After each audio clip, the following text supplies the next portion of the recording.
have stuff they don't want, they'll just dump it in the refuse pile. So the storage facility is nearly complete. And I think it's time we can start plopping in our workshops. So I'm going to start with Crafts Dwarf. Craft Dwarf. You know what? Use logs.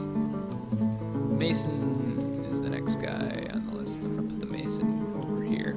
You can use Mudstone. Alright, what else? We need a Craft Dwarf workshop. You're going to go right there. You're going to use Mudstone as well. Oh, you know what I didn't designate and that I forgot was our forge. But we'll get around to that in a little bit. I always like to have forges separate from the rest of my shops. Butcher and Tanner, which actually I'm going to place up on the surface to stop miasma from infecting my poor dwarfs. If you have butchery and tannery on underground, you can usually be okay as long as they keep their shops clean, but I can't guarantee that they will. And so rotting meats aren't the best thing to have in an enclosed location. I'm gonna throw that up there. And I didn't start with the fisher. I just realized that. So that's gonna be interesting. So I'll go you to look at my dwarfs. And I'm gonna make our soldier that we brought with us a fisher. So he can start fishing. Because that's a really important skill that I completely forgot about. Fishing. Not usually that forgetful, but you know what, I do it all the time anyway. So they're still digging in the mudstone. Is somebody doing the exploring mining? Yes, sweet. I'm kind of jumping the gun here. I should get my fortress set down before I do this.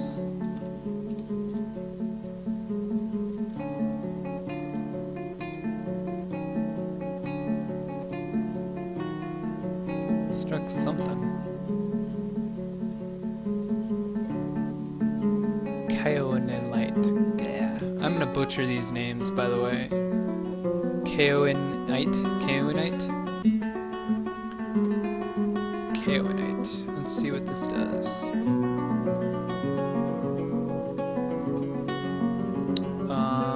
Can be fired in a kiln to produce porcelain.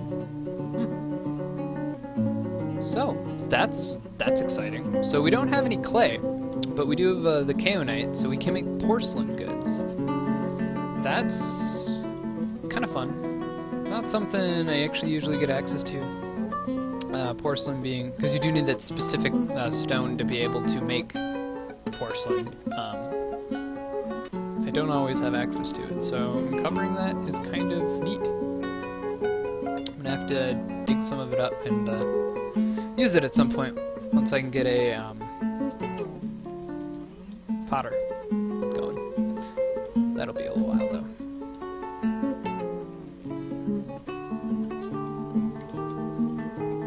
Really wish they would have finished the farm level so I could start farming already, but it's not the end of the world.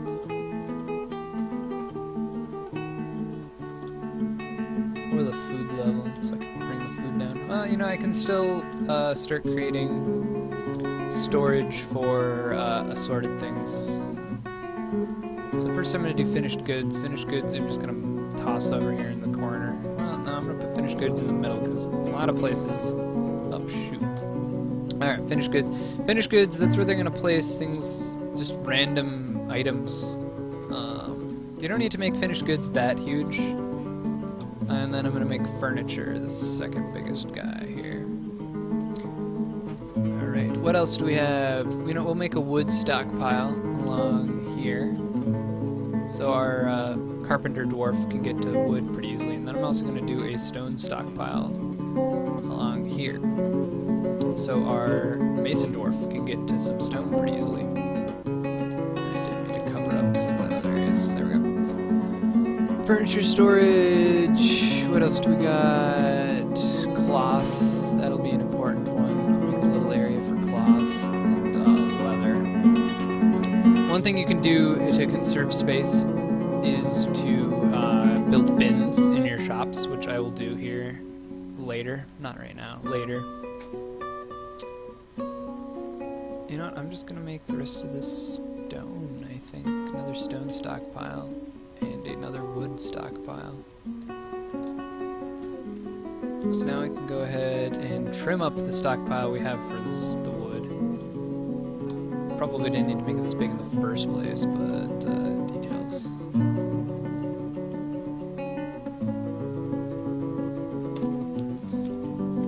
And so they'll lug some of that spare wood. Everyone's busy right now. That's good. You want to keep your dwarfs busy. That's why up in the top right corner it will say idlers. And it'll tell you the number of idlers you have. I want to keep them busy because productive dwarfs are happy dwarfs.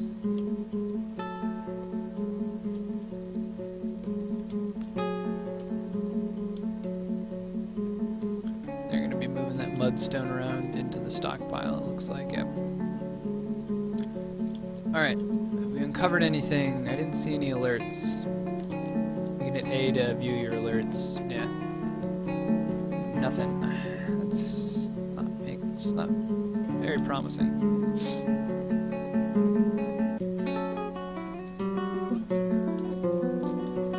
We're going to have our dwarfs continue digging downward.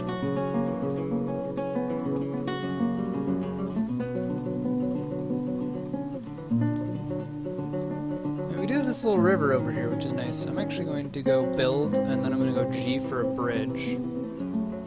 Build us a bridge that goes across that because just a wooden bridge, just so we can get across, wagons can get across. All around useful thing to have, a bridge. Coffee wood, huh? So it's gonna be a coffee wood bridge, and we're gonna go down here to our expedition leader. We're gonna make him, oh no, you know, I'm gonna make the bookkeeper a engineering, and then we're gonna go into, oh no, maybe it's other jobs. Architecture. He's gonna be our architect. So he's gonna plan out that bridge, because we need an architect. If you hit Q, you can zip on over to the bridge. And you can see it needs the architecture.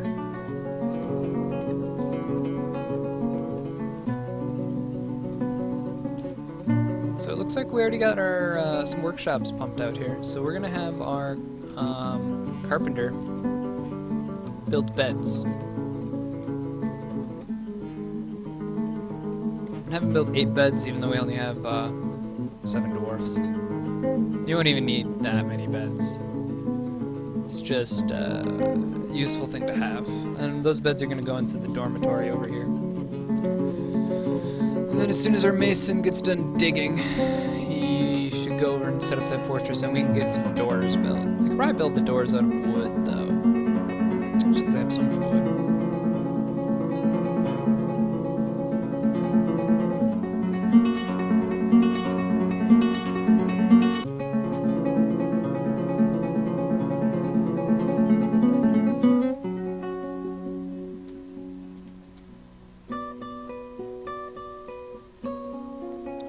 Inspecting what we got going down here. What are our miners up to?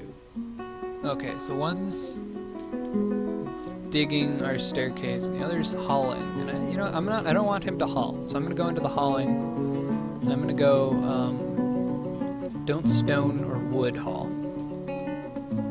So now he won't bother moving that stone. So he's not like cutting stone and then trying to move it out of the way.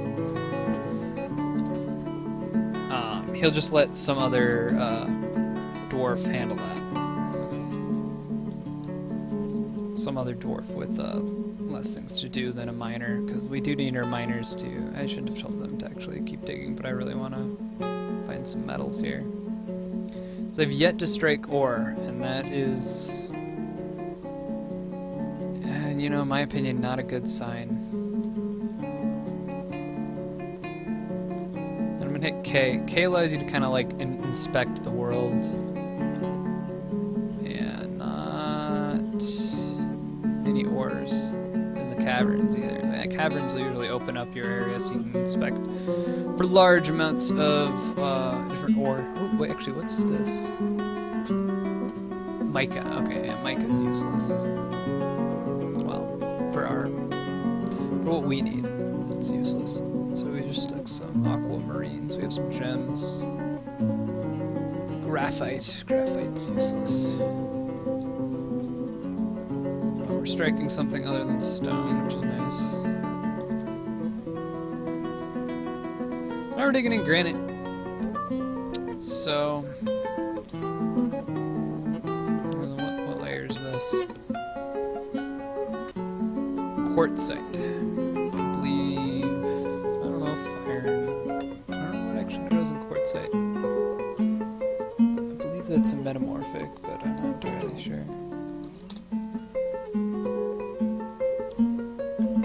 Yep, metamorphic. So inside of a metamorphic layer, we can uncover galenia, which is a type of silver, and then saphirolite, which is, I believe, zinc, which allows you to create brass.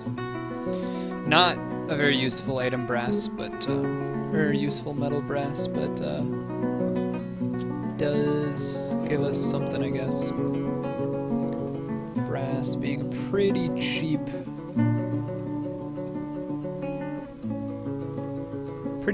metal. Let's see what the value on brass is. 7. Opposed to, just for example here, opposed to silver. What is silver's value? Silver has a value of 10, so I guess it's not terribly bad, but not ideal.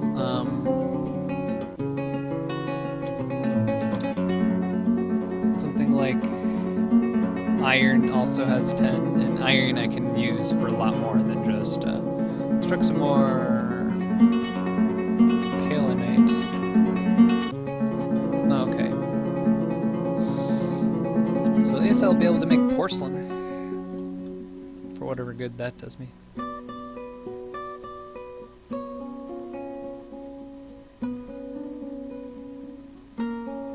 How are we doing on food? So we're out of plants. All right, I didn't really embark with any plants, but we haven't. That means we haven't really uncovered any edible plants. It looks like rice plants. That's about it. So I guess we can't eat those.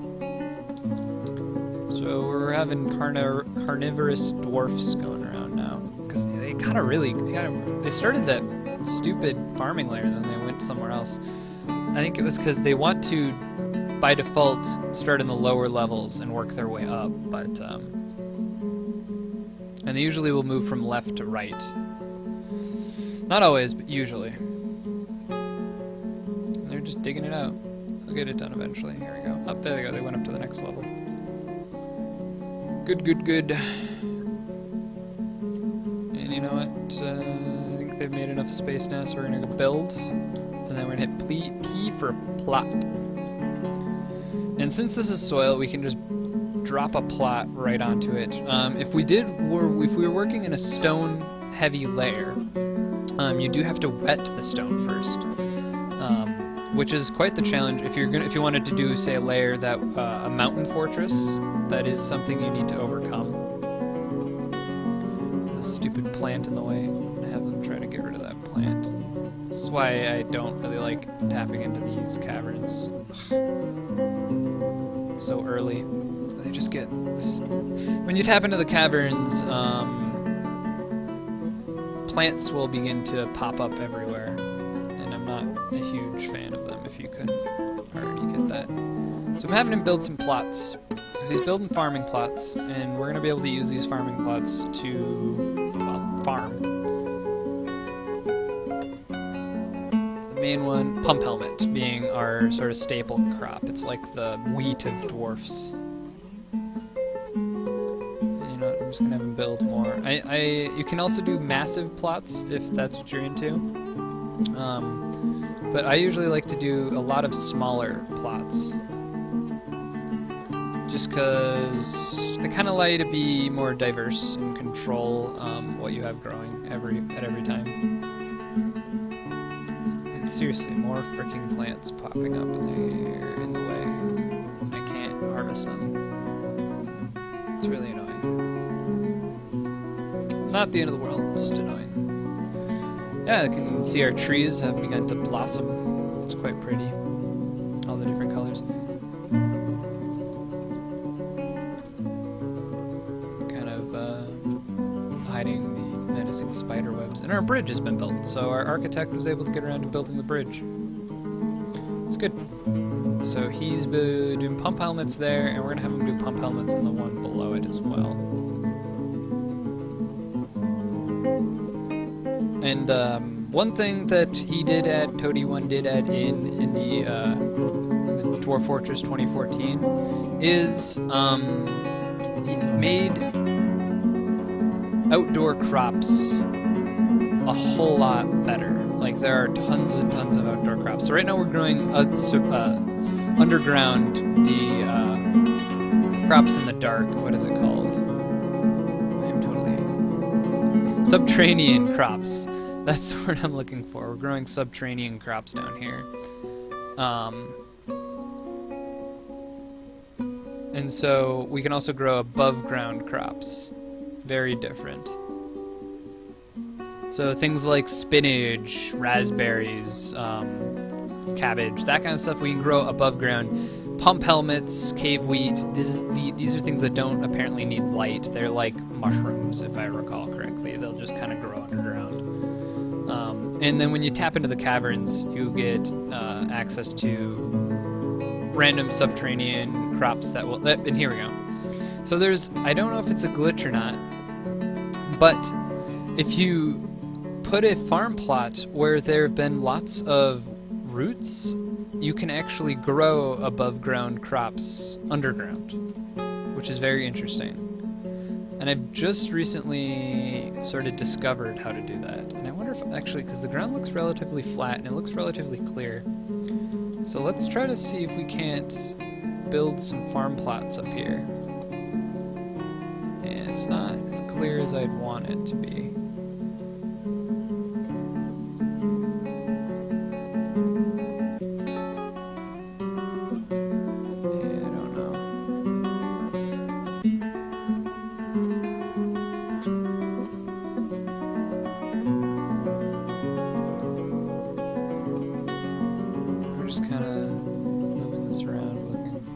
Spot to build.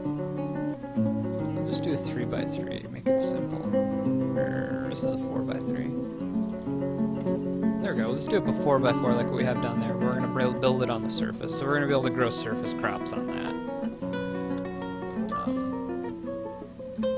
Fun thing I always like to do,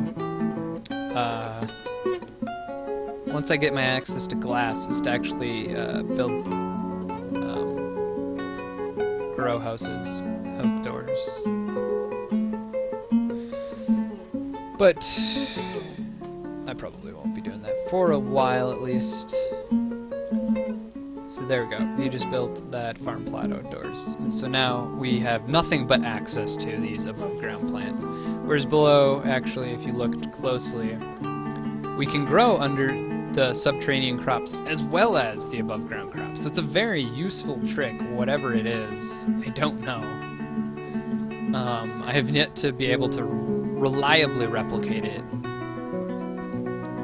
I've still been kind of dinking around with it. I had this happen in another fortress I started in 2014. But so we're gonna plop the beds down. We're gonna go B, build, and then we're gonna hit B again for beds. And I'm gonna place these beds because he's got the beds primarily built.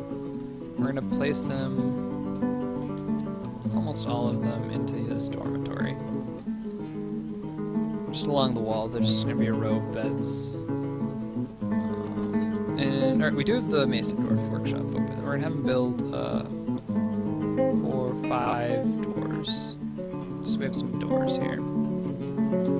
we're gonna place the doors at the entrance to the dormitory and at the entrance to the dining hall, because we do need to make that here now too. Now, I don't have a whole lot of dwarfs to work with right now, but usually what I'll do is when I carve out a big room like that I'm going to be having dwarfs live in or hang out in, I will go designate, D for designate, and then smooth the stone.